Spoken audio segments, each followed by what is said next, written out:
Welcome to Solo Journeys podcast, where every journey begins with a single step. I'm your host Sasha, and today I talk to a personal coach, Badr. We dive into the concept of the nervous system and how it quietly shapes our decisions, behaviors, and habits. We explore why fear, procrastination, and self sabotage are not weaknesses, but protective mechanisms. This conversation goes beyond theory, it offers practical ways to understand your patterns, interrupt automatic behaviors, and start creating real change step by step. Hi, Badr. So, by mentioning nervous system, what do we talk about actually?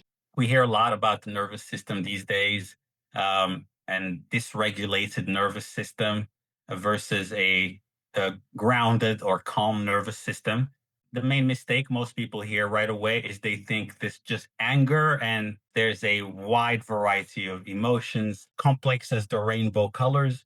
So we could say there are infinite amounts of situations a person can be in, but we just group them under dysregulation. So when you're scared, when you're anxious, when you're angry, when you're resentful and fearful, and all of this is your nervous system in one way or another trying to protect you.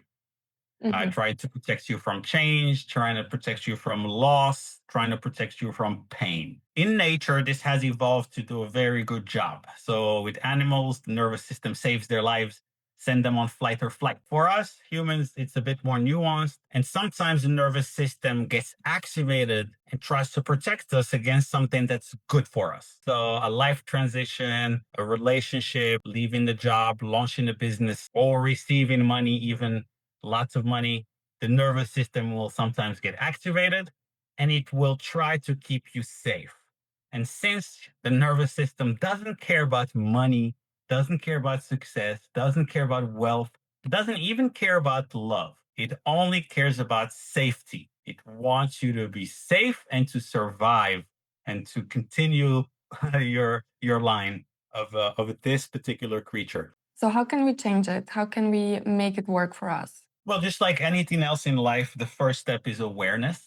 So, someone who understands themselves quite well is already more equipped. So, that's the first tool is awareness, understanding of your nervous system, of your patterns. And a quick example is a person who sometimes I noticed quite a bit when they think about quitting their job or launching a business. There's a part of them that's like, me? I'm not enough. I don't have enough expertise. I don't know enough business. That's the wrong interpretation. We think logically that, okay, I'm thinking logically now. But in fact, it is coming from a place of fear, a place of losing security, a place of losing stability. And like I said, your nervous system just wants you to be safe. So if you are a cashier for 60 years at a local gas station, your nervous system is cool with that. Like she's safe, he's safe, not going anywhere. So doesn't want you to self-actualize. And so that's when we need to have the awareness to first say, hey, you know what? Here's what I noticed physically happens in my body in this situation. I have so many clients that I help who are entrepreneurs, who are selling something, some service, some products. And when it's time to sell and ask for money, this one is big one for a lot of people, even people in jobs. When it's time to ask for a raise, when it's time to tell your boss that the situation is not good, we Mhm. get scared. What if I lose my job? What if I get a rejection? What if I feel pain? And so we stay quiet. And that's the main danger where our life can become stagnant because every time we want to make a change, there's a process that pushes us to stay safe. Once we have that awareness, then beautiful things can happen because that's when the work actually starts. Awareness, awareness, and again, awareness. Yeah. Focus on yourself. It's easy thing, but nobody teaches that. Absolutely. I'm so glad you mentioned that. I grew up in school, say around my teenage, like so when I was 15, I was old enough to learn this. So when we were in high school, they should really teach us things like these. But instead, I'm learning history and dates about some past battles in the Middle But East and in Americas. And there's really, I'm not going to be a historian. Maybe some people will, but like you said, there are some much more useful things they could be teaching us. once we start with awareness, we realize that we are stressed. I think for each person, it's a different manifestation of stress, right, in the body. Absolutely. Maybe we can mention a couple of them so that somebody is listening can kind of relate. There are two or three big things in life. So we have love and relationships, we have work, and then we have health and self-care. Why is anyone smoking cigarettes? Nervous system gets overwhelmed, stressed, anxiety, and we need to numb it down. So we smoke. So that's the first one. We can drink, and many people they watch, they get addicted to Netflix, they get addicted to YouTube. They when things get uncomfortable, and this could come from a variety of things, could come from a job where you're not aligned, could come from a relationship where you're not happy. They don't want to fight, so they go smoke. This a really big one is when nervous system gets overwhelmed and we start to numb it.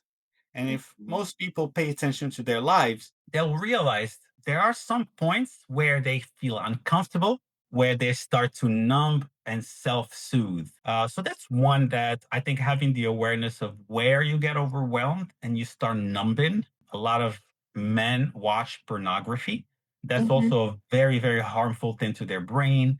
It's very harmful to their relationships, but it's a coping mechanism that they use for an overwhelmed nervous system. There's a lot between a dysregulated nervous system, especially when we don't have awareness, and all the bad habits that we do that keeps us stuck as opposed to growing. Realizing that I have this problem is the first step. So even admitting it, my smoking is a problem, is to self-soothe. Pornography is a problem. I use it to cope. He's recognizing that there are problems. And then the second step will be like, can I, instead of watching pornography, watch maybe a podcast about relationship, something useful that can teach me how to communicate with women. I wish more men would think this way. I do try to help many men who are a bit lost, and women as well. It comes in so many different forms. There is some real work to be done on the individual level, but also it just gets so much easier when you have support. So it's extremely hard to just get that awareness by yourself, find all your patterns by yourself. Now, it's not impossible. There's some really smart, strong people out there, and they'll find the right books and they'll find the right podcast. There's no need to do it alone. So if anyone is struggling in any form of situation that doesn't work for them, that's not ideal for them, I strongly recommend that they seek the right support. So we noticed we are numbing the stress or uncomfortable feelings. What is the strategy then? After having the awareness, you want to pause, you want to interrupt that loop that you have. If you get home every day and you pop a bottle of wine, can you wait half an hour? That pause is pure power. As long as you don't go through the act with zero awareness, zero pause, then there's impossible to improve. But if today you normally get home, chug a bottle of wine at 7 p.m., but now you say, you know what? I'm only gonna drink it at 7:30. And for this next half hour, I'm just going to do something productive. Maybe I'll clean my kitchen, right? Already you're on your way to succeed. It's gonna be a long way, but you took the first step.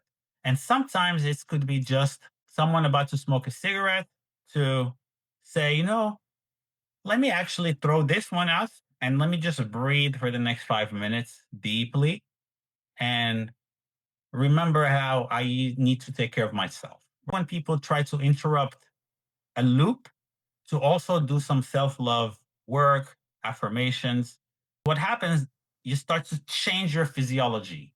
It's more than your mindset because when we start to numb, straight up physiological. That's why when people do drugs, drink alcohol, do weed, even watch porn, if they stop that, they almost can't function the same way anymore. It's like, what do I do? I'm getting restless.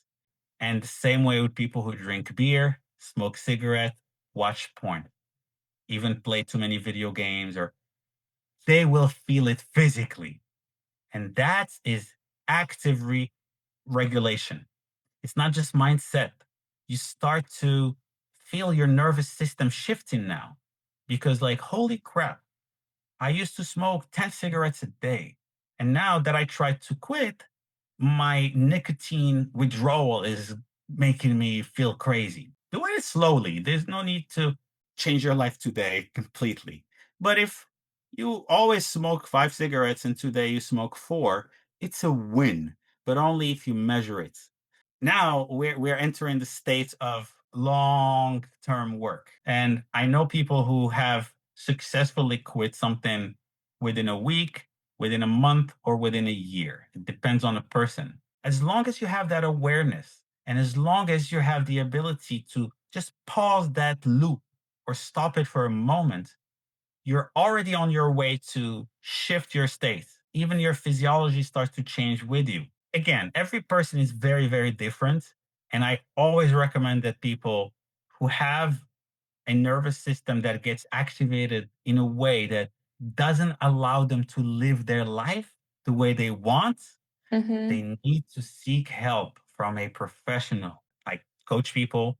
And sometimes they have issues. And I tell them, if you want to keep working together, I'm going to need you to go to therapy because we can't advance to try to build your life when you don't understand your childhood, your patterns, your nervous system, your past, and how your dysregulation affects everything. So a lot of times there's a lot of inner work that needs to be done before success can be built. Because otherwise, you're almost trying to build bricks on top of a very shaky foundation, and your nervous system will always win if Yeah. you don't take care of it. It is one of the strongest forces that you have to deal with. So it will make you do the thing that keeps you comfortable. It'll make you do the thing that numbs you, that soothes you. And that's why a lot of people say, today I'm quitting. But 2 years later, they're still doing that thing. And Mm-hmm. that's because they tried to force quit. They didn't try to make space for their nervous system to heal, to be understood, and Mm-hmm. then slowly to start shifting their states. To conclude, one thing you would pursue the audience to do Mhm. right now. Yeah. I would say, honestly, we tend to keep ourselves in the dark. The information is out there. Agree. The medical articles are out there. The help is out there. Take these opportunities. Find the podcast, listen to it. Find the little community, join it. It's this work. That's how you tell your body, hey, I love you. I want to take care of you. And look, I'm doing the work for you. I'm not perfect. I'm still numbing. I'm still smoking, or maybe I'm still dating the narcissist person, or I'm still not quitting the bad job. But at least I am starting to take care of me, and I'm starting to enter this rabbit hole that is ultimately going to be my big journey of healing and growth and success. And also, I would like to add here this is a solo journey, and Mhm. nobody will do it for you. It's your responsibility to make your life work and Yes, go out from this rabbit hole. absolutely. And the less expectation from outside, somebody who is coming to help me, this woman, she will heal me. No, No it's one is your coming to save you. no, you No are one. your own Yeah. support foundation. Yeah, absolutely. We can think of it visually. Some people like to think visual. Imagine if you're like in a very, very difficult situation in life, you're drowning and slowly you're suffocating and you reach your hand and someone grabs your hand and pulls you. But you need to raise your hand, and this is the first Yes, step. absolutely. So raise your hand and someone will grab your hand and pull you. And eventually, when you look at their face, you will see that it's you. It's your face. That's who pulled you out of it. You have the most power to change your own life.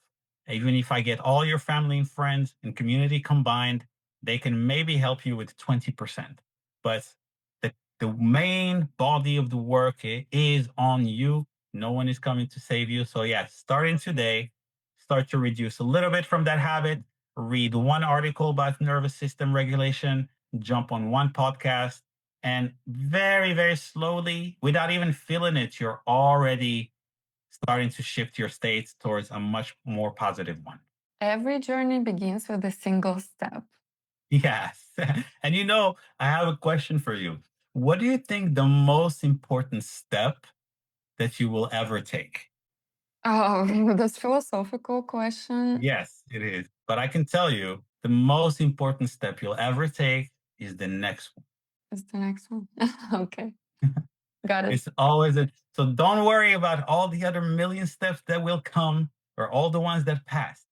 Focus on just the next one. It is literally your only priority today. Just the next step. And tomorrow, it's again only one next step. And that's how you're going to go anywhere. That's how it starts inside of you, not from the outside. Yes, and step by step, we always want everything here and now. Doesn't work. Doesn't work.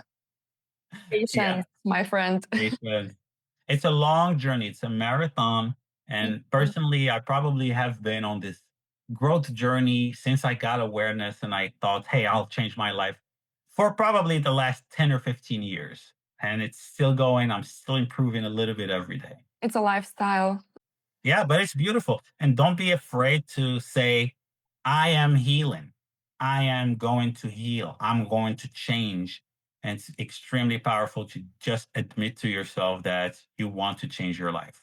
Sounds good. And thank you very much for this insightful talk. My pleasure. Thank you so much for having me. And I hope to catch you soon. Another reminder that everything starts with self awareness. Change doesn't start with a big breakthrough, it starts with your awareness. Understanding your nervous system, your patterns, and your coping mechanisms is the foundation for any meaningful transformation. From there, it's about small, consistent steps, pausing, choosing differently, and allowing yourself to grow at your own pace. If this resonated with you, take a moment to reflect: where are you acting on autopilot, and what is one small step you can take today? If you have questions, feel free to share them in the comment section, and we will be happy to connect.